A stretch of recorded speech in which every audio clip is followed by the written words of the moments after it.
Hello, my name is Chad Cunningham, and I'm the Director of Loss Control here at Insurance Board. I would like to welcome you to this time of learning with our topic, Cybersecurity Awareness and CISA's No-Cost Resources to Your Ministry. Before our speaker starts, there are a couple guidelines I would like to review with you.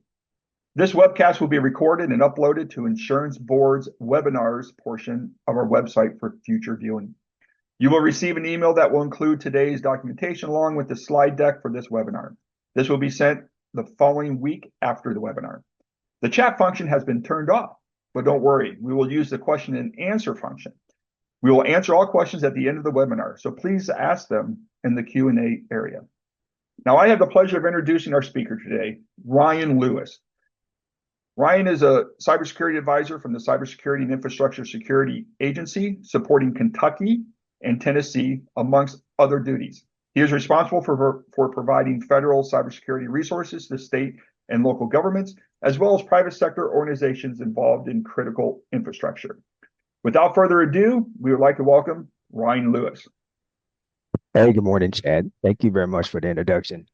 As Thank Chad said, it's a pleasure to be here. My name is Ryan Lewis. I work for the Cybersecurity Infrastructure Security Agency. I know it's a mouthful, but you get used to it after a while. I'm currently based in Kentucky, but also, as Chad said, I'm supporting Tennessee as well. Today, we're going to go through a few slides to kind of show you some things that CISA has to offer and also give you some ways to stay safe online. So as I said, we're the Cybersecurity and Infrastructure Security Agency, and the National Coordinator for Critical Infrastructure Resiliency and Security. We lead the nation's effort to understand, manage, and reduce risks in cyber and physical portions of the infrastructure. My briefing today primarily will be on the cyber portion. However, if you have questions about the physical security side, I can also put you in contact with someone with our protective security advisors that covers your region. As a member of Region 4, my operation is the Integrated Operations Division. We enhance the resiliency of the nation's critical infrastructure by taking the integrated approach to delivering service and sharing information. What that consists of, as I said, just kind of providing information regarding what CISA has to offer and kind of giving you some options to consider to secure your cyber posture or maybe increase your physical security posture as well. Again, these services are at no cost. They're federally funded, taxpayer dollars, which is always good.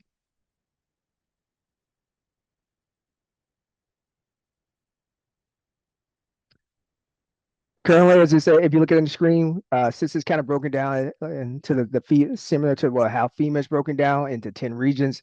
Region 4 consists of Kentucky over to North Carolina, down to Florida, back to Mississippi. If you're in any of the other regions that are shown on the screen today, if you have any questions about reaching out to whomever your advisor, cybersecurity advisor or cybersecurity coordinator, or physical protective security advisor, I can put you in contact with those individuals if you want to reach out to them directly. So here's a good slide. It's kind of going to give you an overview of today's cyber threat landscape. You have your insider threats, active terrorism, cyber attacks, extreme weather, pandemics, and accidents or technical failures. Each one of these categories kind of classifies and kind of looks at how the world has evolved with the more advancement of computer technology, how things and advanced persistent threat actors are kind of taking advantage of these systems. So what is cybersecurity? It's the protection of computer systems, networks from attacks from malicious actors that could cause unauthorized information, disclosure, theft, or damage to hardware or software. Why is this important? Because as again, computers have evolved. There's a lot of data being transmitted back and forth. So we want to ensure the security of that data and any personal identifying information to protect you from having your identity stolen or loss of any money for your organization. Why is it important to implement cybersecurity? The best practice to help you protect yourself, not only at home, but at work, even when you're out and about doing random things, shopping. You just want to be aware of your environment and kind of put some good practices in place to keep you safe. Again, there's sensitive data as well as networking system that systems and security systems to support your operation. To ensure the safety and of those things, we need to put in some best practices, as I said, to ensure that no data is lost, information isn't stolen, or there's not an actor trying to maybe do something, put harm to your network. So some of the things that we're often asked, how are you targeted? If you're using any of these type of social media platforms, you're a target. There's always, we have the social media platforms, LinkedIn, media, conference, and job posting. Everyone is looking to potentially to get a job, or hey, Facebook has been pretty popular, Twitter or X as it's called, or Instagram. A lot of these social media platforms, a lot of people have a lot of followers, other people you're following that's following you, but you're never fully aware of if that person is actually who they say they are. So you want to be cautious about the information that you put out if you're utilizing any of these platforms, or you're putting your organization's uh, structure out there, who's in charge, because that's a way that a malicious actor can look at the organization to see who's in charge and maybe reach out to them via phishing emails. Even the same with online resumes, dumpster diving. I would say that's kind of old school, but in the past we've done that. Kind of just go through the dumpsters to find information about an organization, because before things have advanced and things were shredded. On the military side, we would go in and just kind of go through the dumpsters. If we can find some PI information, we'd bring it back, say, hey, this is kind of what we found. You want to use best practices. If it's something you can throw away or burn, you should do that. Not actually throw it into the trash, but meaning put it into a recyclable, reshred container, then kind of hope your organization takes it and it's burned, or maybe uh, shredded at another facility.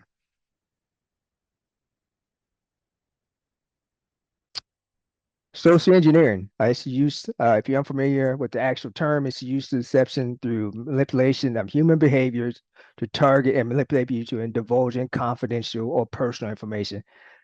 Why is this important? Because if you're out sitting in a restaurant and you're just kind of randomly having lunch, or sitting with a few people and you're talking about yourself, you're unbeknownst to you, you could be disclosing things about yourself that someone's in the room is kind of listening. You never know who's there. You want to be aware of your surroundings when you're just kind of talking about just things that from work. We all do it when we go out, but just be cautious what you say, because we never know who's in the room or even in the same restaurant. And if there's someone thinks you're disgruntled, they may use that as a way to try to get you to do things that you don't want to. So just kind of think about what you're saying when you're out. If you can limit the amount you talk about work, I know it's hard. We all do it when we're out there. Just kind of think about some of the things you're putting out there so no one can use that information against you, because you can be easily a target in any place that you go. Just a random conversation, someone coming up to you and say, hey, how you doing? Just kind of engaging in that conversation, kind of asking a few things. You think that person's being nice, but that person could potentially be kind of using you as a target to maybe get into your organization if there's something that you have valuable that they can maybe utilize. Notice these slides of social engineering. It's kind of been prevalent for years, but we're just kind of take a little bit better focus at them now, because there's things that you can do to prevent this, but things you need to be aware of to ensure that that you're not divulging good information. As you can see, some of the things that are highlighted is always check where the email is coming from.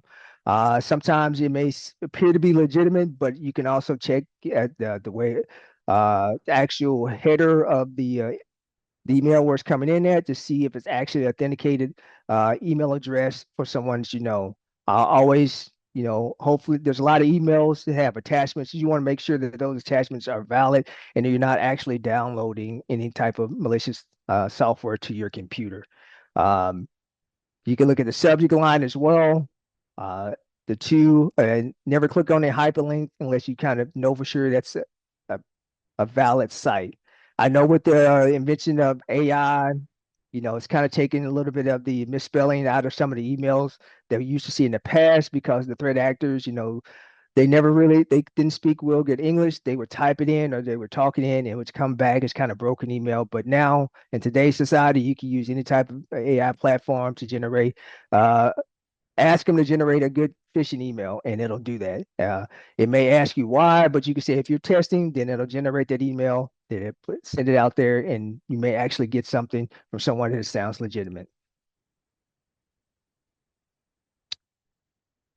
So we often show the slide to know the enemy. The enemy is, I'd hate to say it, the enemy could be anyone. It could be someone in your office, could be someone that you know, it could be a personal acquaintance because they're out there. The bad guys are out there looking to take advantage, trying to get an easy score, get money, without putting in the hard work. So if you know the enemy, you know they're out there, you know they're prevalent. You just kind of make yourself aware of what's going on. Then know yourself. Just think about some of the things you do. If you can kind of just uh, prohibit yourself from giving out a lot of information. I understand everybody wants to be friendly. We generally want to take that approach and think everybody, has their best, your best thing, your the best means when they're talking to you, but please understand that not everyone has their good intentions when they're out there. There are people who are actually true to them, who they are. They want to get to know you. They want to be nice, but oftentimes they're utilizing just this general conversation to walk up and just kind of gather information to gain access. So just be vigilant. Think about some of the things you're saying. I'm not trying to say be paranoid about anything. Just kind of be aware of what you're putting out there, so no one kind of comes back and take advantage of you.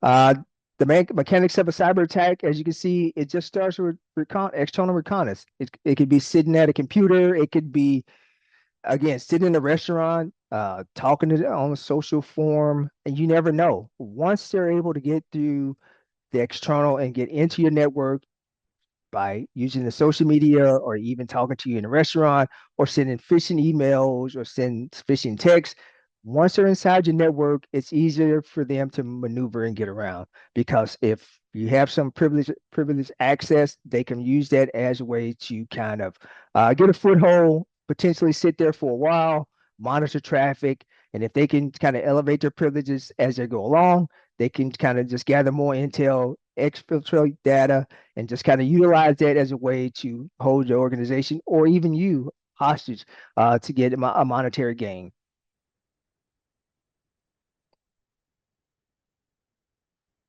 I know with this slide, it says everybody panic. If you've ever seen this movie, it's like, everybody run around and panic after a basketball game. But no, you don't want to panic. Things happen. You just want to be calm in the situation. And if you kind of practice some of the things that you gain from this webinar, there will be no need to panic. Just utilize those things. Think about it. Walk forward calmly, and just kind of, treat it as everyday activity. Some of the things we like to say is build resilience. This is one of the things that we kind of put out, how, importance of working with cybersecurity infrastructure and agencies of the federal government. And it's also the presidential policy directive of 21 to protect critical infrastructure. These things are important because, again, we're in the United States. There are a lot of things that are going on outside the United States. But we want to make sure that critical infrastructure that we have within our country is safe. That's why we're here to provide resources. We're kind of reaching out, talking to doing these webinars, ensure everyone has the right information, the things to look for, and who to contact if something were to happen. We want to keep everyone safe because we live here, we love the country, and we just want everyone to live happily.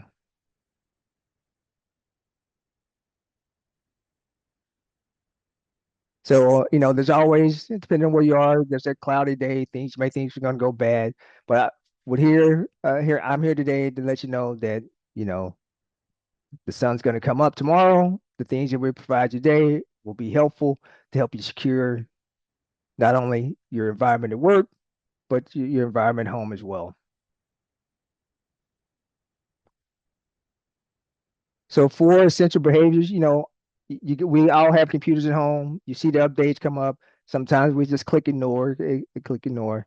I've done it occasionally, but you want to ensure that you're updating the software. The software update is there for a reason. There may be a known vulnerability. You want to make sure that you have the latest update to ensure that, no one can access your computer or you don't get malware or virus. Using strong passwords, there's a lot of times, we've met individuals, password may be 6 characters, maybe your dog, your cat's name, family member name. You want to increase that into at least 16 characters. Password managers are good because it helps you store the password as well, and also helps some of them help you generate passwords along the 16 character, and it shows the encryption. Multi-factor authentication, if you're not using that, that's always good as well. You can use the SIM text to your phone, or you can use an actual call to your phone. You can also use email multi-factor authentication as well, and that's pretty good use of information as far as if you have banking, you never want to just kind of log in, have no authentication, because information, if it's ever stolen, you don't have multi-factor, then that information to your bank can go to anyone. You just want to make sure it's coming directly to you and understand how, okay, you did actually authorize this access. Recognize and report phishing emails. Again, I think I mentioned in a couple of slides earlier, where show the emails, the to and from, the links. A lot of organizations, if there's a phishing email, there's a button in the upper right-hand corner of the email that you can report phishing. This is a good report because you want to make sure your IT department is notified if there's actual phishing email floating around, so they can go out and identify that email to see who all has received it and kind of delete it and ensure that nothing happens, no one clicks on the link, and again, malicious software is downloaded to the computer. Here's a little bit more about updating the software. I kind of touched on it. It's the easiest way to ensure your device is protected. We all want to stay protected. I know those pop-ups about update your software on your computer, even your phone, they do get annoying. Trust me. I talk about it all the time with my family, but hey, it helps keep you safe because they're there for a reason. You want to protect it. You want to install to make sure uh, no one gets in or download any type of software to your computer. See, this it says, don't click remind me later. I want to pause there and just kind of laugh a little bit because yeah, I know for a fact members of my family, they click remind me later. I have to constantly remind them, hey, do the updates. You would think by now that, I've been doing this quite a while that they listen, but there are a few that I have to remind to update their devices. And it amazes me. They know how I am. It's like, hey, but I need you to update it. The update's there for a reason. Strong passwords, as I said, at least 16 characters. You want to ensure that use random upper lowercase number special characters. Maybe if you want to use something that maybe a family member's name, just implement the 16 characters, kind of integrate that into your password structure in some way that you understand, that you can remember, utilizing the numbers, special characters in lowercase, and definitely change it. Never leave it there for more than, I think 90 days. Oftentimes we have to change it. Never reuse password, because if your device is ever compromised, if you use the same password, then it's out there. You want to ensure that you're routinely looking at how often you've used the password or when it needs to be changed. And again, you never want to reuse the same password over, because just in case your device is ever compromised, the bad actor can get it.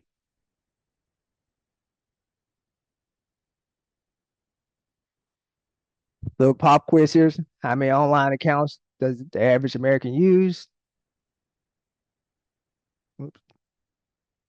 It's 100. Like I said, there's different accounts for everything. Yeah, like I said, normally, like I said, we utilize there's probably more than that, but you just want to sure if you have that many accounts that you using good practice of strong passwords, and trying to um, keep up with the password that you're using so you don't reutilize them, and make sure that those accounts, if you have some sort of authentication on them as well. How many unique passwords are used for those accounts? It says 8 because we're creatures of habit. We find something we like, we want to use the same password or a variation of that password, but we oftentimes, we forget to change that password. So if you have at least 100 accounts, I'm not saying you can't reuse a password, but I advise you to take into consideration maybe changing it, so you maybe have a different variation of that password so they're not all the same. Because if you have 100 accounts and 8 passwords, it's probably easy to crack that information. Why use a password manager? As I said, it stores the password, it alerts you when the duplicate passwords are being used, and it generates strong passwords. And that's kind of what you want when you have your online account. You want to use a strong password, at least 16 characters, so that the bad actors can easily crack them.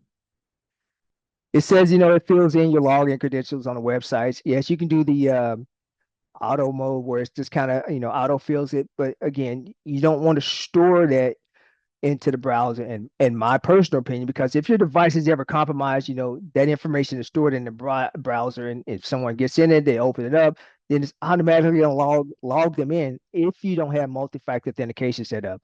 And which if you do, then unless your device has been compromised to the point where your phone and that say that SIM text is going somewhere else, then you should be good to when you log in.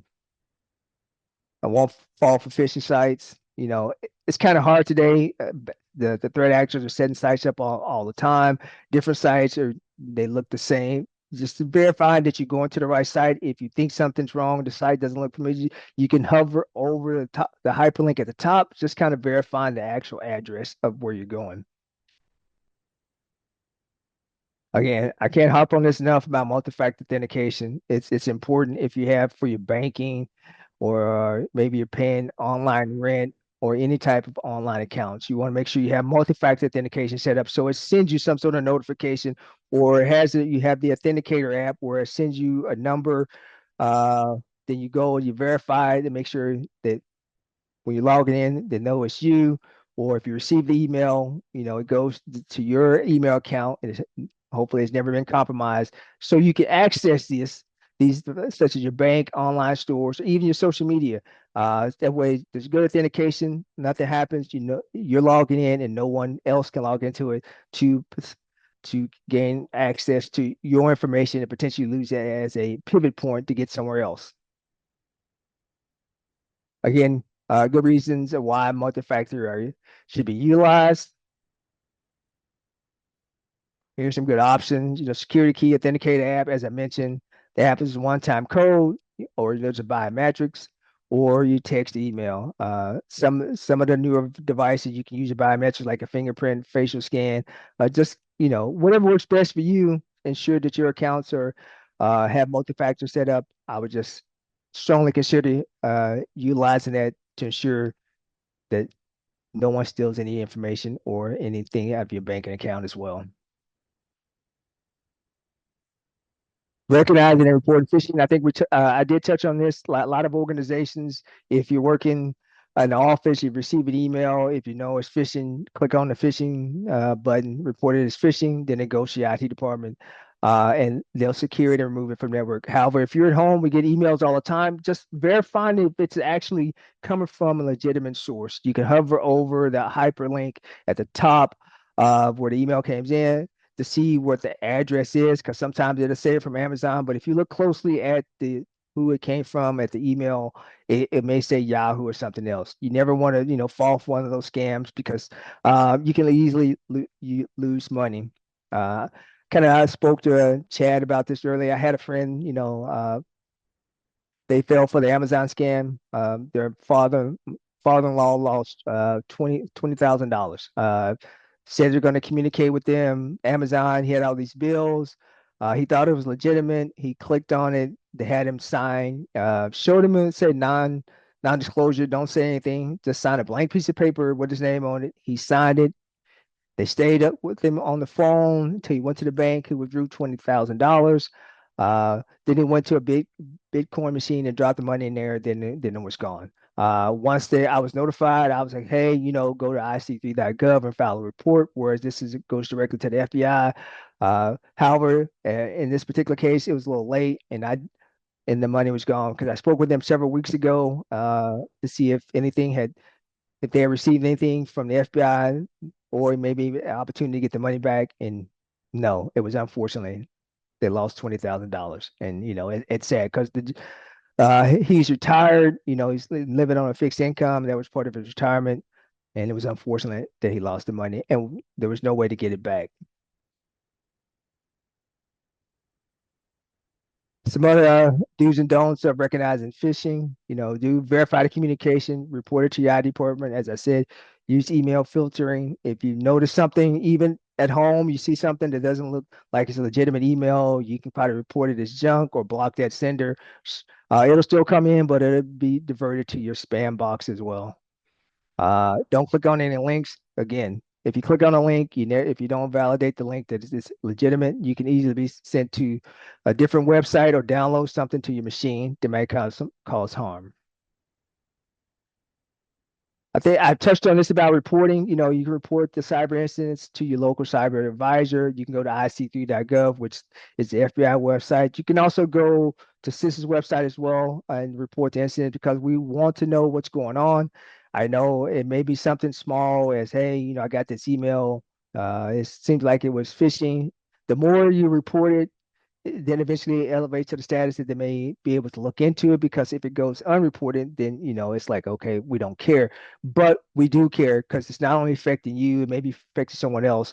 But the more reporting that we get, the more we're able to kind of identify those bad actors and maybe put a stop to them if possible.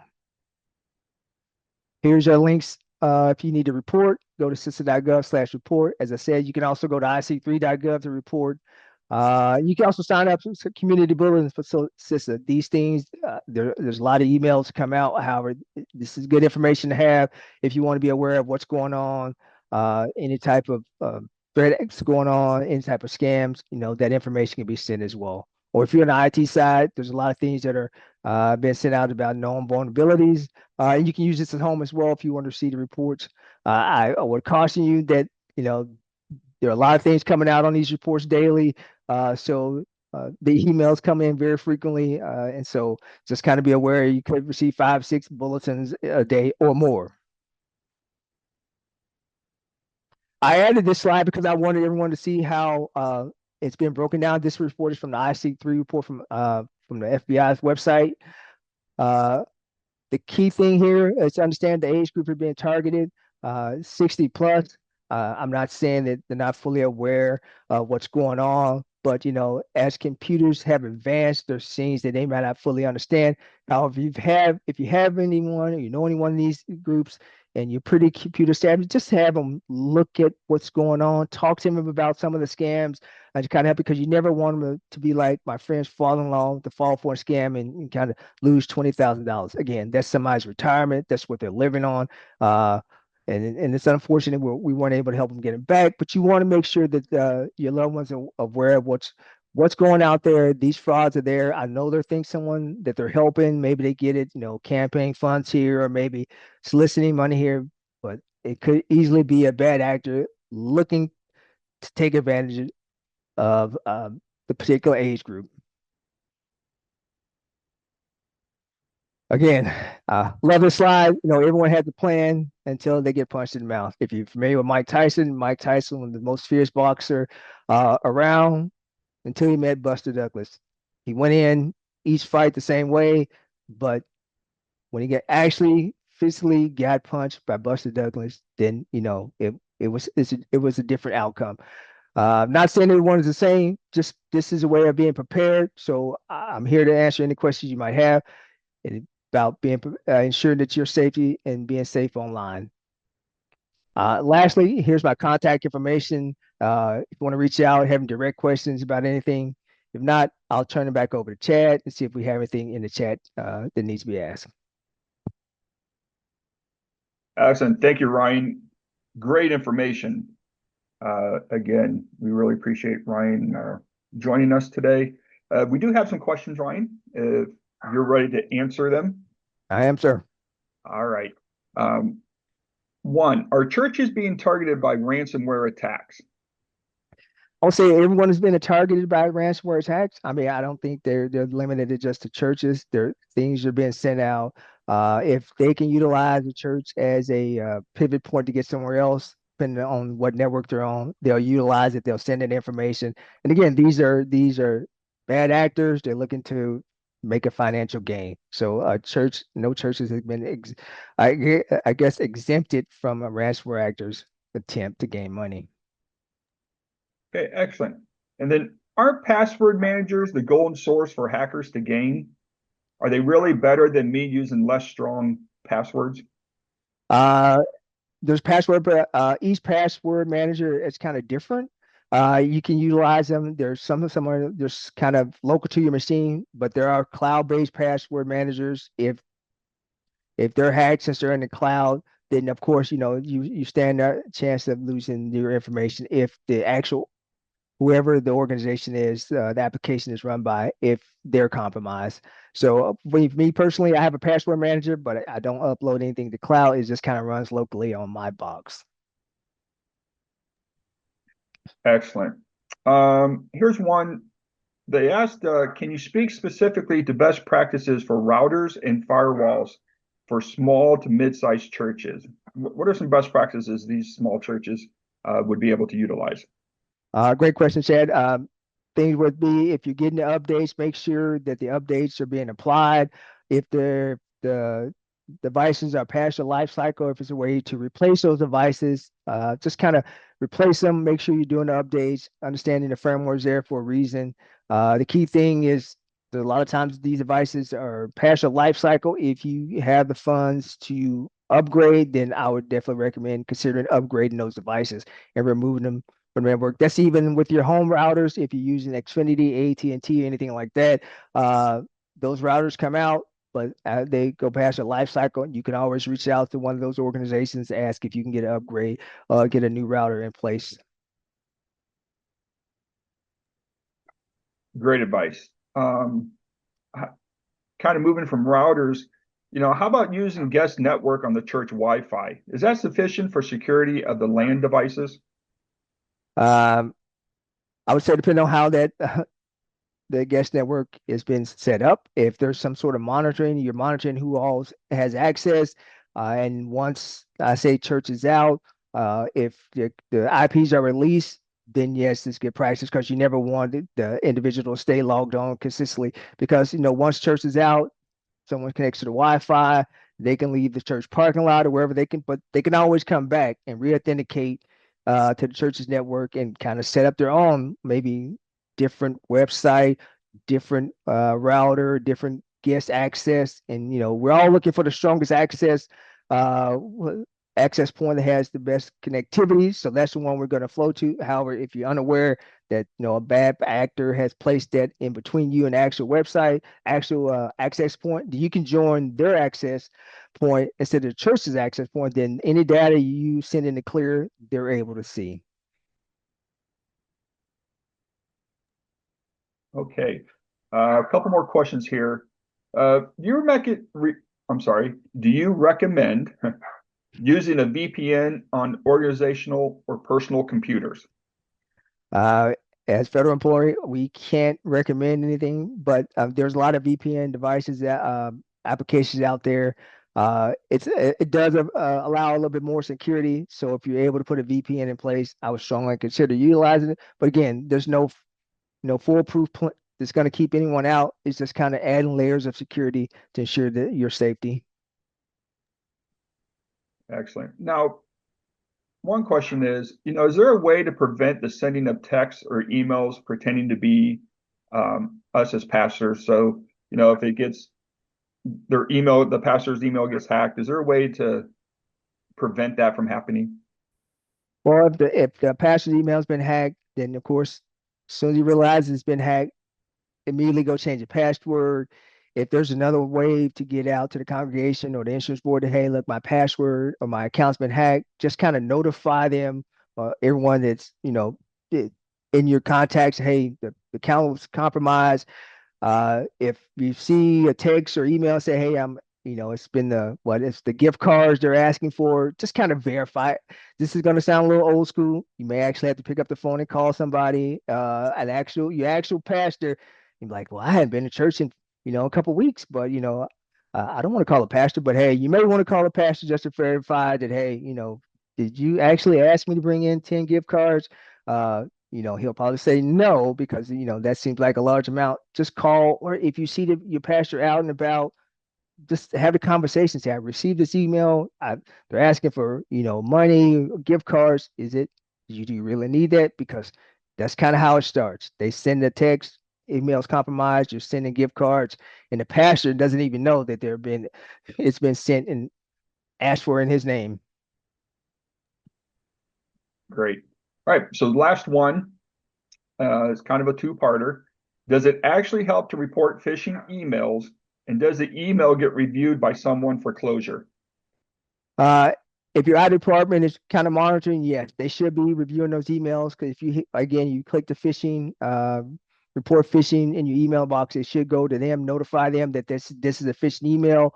They should be able to go out to the server or notify whoever your MSP is, managed service provider. They've received the phishing email and they can go and kind of clean that out and prevent that email from being sent to anyone else and kind of block where it's coming from, kind of get the headers off of it because each email comes with a header that provides the information about where it's sent, the IP address, and they can utilize that information to block it from coming to the internal network.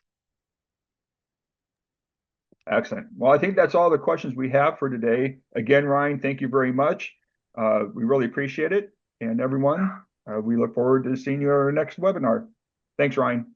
Thanks, Chad. I appreciate it. You guys have a great day. You too. Bye-bye.